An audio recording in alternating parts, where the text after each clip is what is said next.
दोस्तों ईपीएफओ से संबंधित एक बहुत बड़ी अपडेट निकल कर आ रही है। आपको इस अपडेट के बारे में डिटेल से बताऊंगा। वीडियो को शुरू करने से पहले छोटी सी रिक्वेस्ट है कि वीडियो पसंद आए तो वीडियो को लाइक कीजिए और शेयर कीजिए अपनी फ्रेंड्स के साथ। और अगर आप हमारे चैनल पर नए हैं तो चैनल को सब्सक्राइब जरूर कर लीजिएगा। चलिए जानते हैं इस अपडेट के बारे में पूरा डिटेल से। दोस्तों एक अपडेट लगाई गई है, ईपीएफओ पीएफ खाते में जमा राशि पर ब्याज का इंतजार बढ़ा। 8.50% की दर से अभी नहीं आया पैसा। अपडेट की माने तो कर्मचारी भविष्य निधि संगठन के हजारों खाता धारक दीपावली पर अपने पीएफ खाते में ब्याज की रकम का इंतजार कर रहे थे, लेकिन उन्हें अभी तक यह पैसा नहीं मिल सका। पिछले दिनों जब यह खबर सामने आई थी कि दिवाली के पहले ही खाता धारकों को जमा राशि पर अच्छा खासा ब्याज मिल सकता है, तो लाखों नौकरी पेशा लोगों को उम्मीदें बन गई थी। लेकिन दिवाली बीतने पर भी चूंकि अभी तक पैसा नहीं आया है, तो इसका मतलब है कि अभी लोगों को और इंतजार करना पड़ सकता है। ईपीएफओ की ओर से वित्त वर्ष 2019-20 के लिए ब्याज का भुगतान 2 किस्तों में करने की योजना है।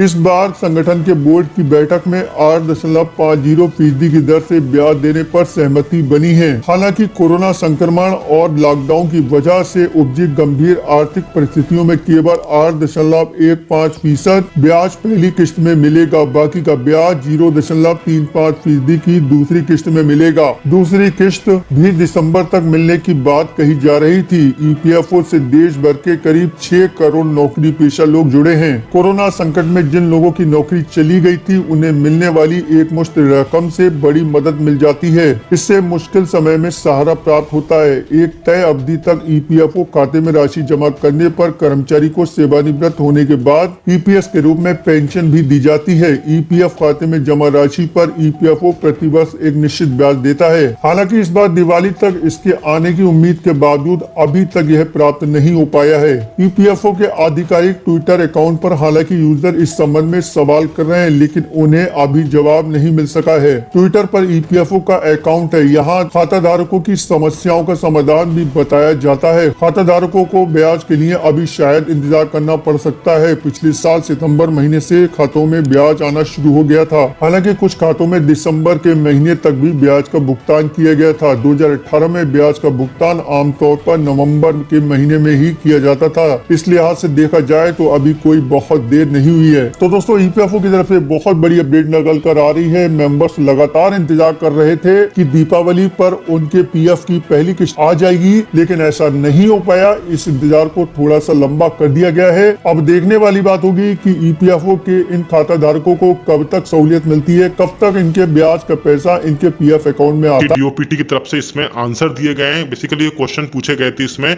4 से 5 क्वेश्चन पूछे गए हैं सभी कर्मचारियों के लिए।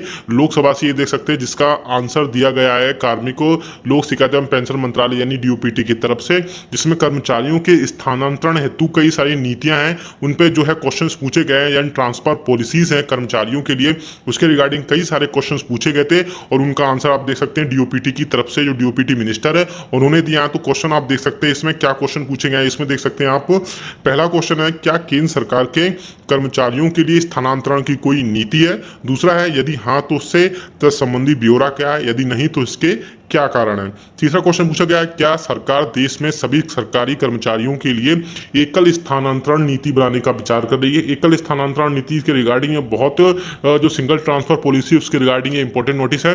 आगे आप देख सकते हैं यदि हाँ तो इससे संबंधी ब्यौरा क्या है और यदि नहीं तो इसके क्या कारण है। और इसके अलावा आप देख सकते हैं 5वां जो क्वेश्चन है वो भी बहुत इंपॉर्टेंट है, क्या सरकार का केंद्र और राज्य सरकार दोनों के कर्मचारियों के लिए एकल स्थानांतरण नीति बनाने हेतु कोई आयोग गठित करने का विचार है। और अगला क्या है, यदि हाँ तो इससे संबंधित ब्यौरा क्या है। तो आप देख सकते हैं कि आंसर दिया है कार्मिक लोक शिकायत एवं पेंशन मंत्रालय में राज्य मंत्री तथा प्रधानमंत्री कार्यालय में राज्य मंत्री मिस्टर जितेंद्र सिंह ने। तो आप देख सकते हैं कहाँ से कहाँ तक क्वेश्चन का एक साथ आंसर दिया है।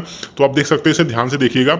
सरकारी कर्मचारियों के ट्रांसफर या तैनाती के संबंध में कार्मिक और प्रशिक्षण विभाग यानी डीओपीटी द्वारा जारी किए गए अनुदेशों के अनुसार भारत सरकार के सभी मंत्रालयों या विभाग में उनके कर्मचारियों के स्थानांतरण या तैनाती के लिए उनके स्वयं के दिशा निर्देश होने अपेक्षित हैं। निम्नलिखित जिसमें निम्नलिखित प्रावधान होना जरूरी है। पहला कि जो न्यूनतम कार्यकाल है यानी कि जो न्यूनतम आपकी सर्विस है वो होना चाहिए। दूसरा जो है कि स्थानांतरण की सिफारिश के लिए यानी ट्रांसफर की सिफारिश के लिए सिविल सेवा बोर्ड के समान एक कार्यतंत्र होना चाहिए तथा संबंधित यानी उसके रिगार्डिंग जो भी डिपार्टमेंट और मिनिस्ट्रीज हैं उनसे यह भी अपेक्षित है कि वे स्थानांतरण नीति को सार्वजनिक रूप से सुलभ कराएं। देख सकते हैं कि अब ट्रांसफर पॉलिसी जो पहले से चली आ रही है उन्हीं के रिगार्डिंग उन्होंने बात कही है। दूसरा जो है सबसे इंपॉर्टेंट जो है जो है 4 तक क्वेश्चन के आंसर दिए इन्होंने। सरकारी कर्मचारियों के एकल स्थानांतरण नीति तैयार करने का कोई भी सरकार के पास ऐसा प्रस्ताव अभी नहीं है, क्योंकि कर्मचारियों के स्थानांतरण या तैनाती संबंधी दिशा निर्देश संबंधित मंत्रालयों या विभागों की विशिष्ट आवश्यकता पर निर्भर करते हैं। यानी कि जो डिपार्टमेंट और जो मिनिस्ट्रीज होती हैं उनके जो भी दिशा निर्देश होते हैं, गाइडलाइंस होती है, उसी के हिसाब से ट्रांसफर पॉलिसी जो है उनके जरूरत के हिसाब से उन पर डिपेंड करते हैं। इसके अलावा राज्य लोक सेवा आयोग राज्य सूची के अधीन आती है, जिसके लिए राज्य सरकारें नियम और नीतियां बनाने के लिए सक्षम है। उसके बाद केंद्र और राज्य दोनों सरकारी कर्मचारियों की एकल स्थानांतरण नीति हेतु किसी आयोग की गठन करने का प्रस्ताव नहीं है। यानी सरकार ने अभी बिल्कुल क्लियर कर दिया है कि सिंगल ट्रांसफर पॉलिसी है उसका कोई भी प्रपोजल अब गवर्नमेंट के पास नहीं है।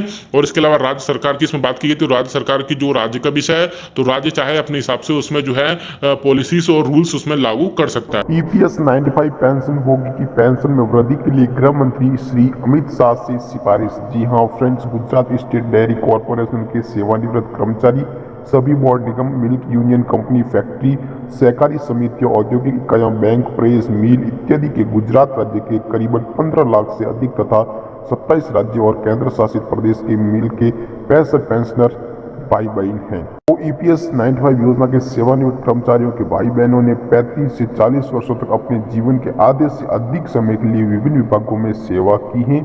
उस समय हर महीने 417 से लेकर 541 रुपए राशि काटी गई है और ईपीएस फंड में जमा किया गया। अगर हम इसकी गणना करें तो ईपीएस फंड में लाखों रुपए से अधिक जमा हो चुके हैं।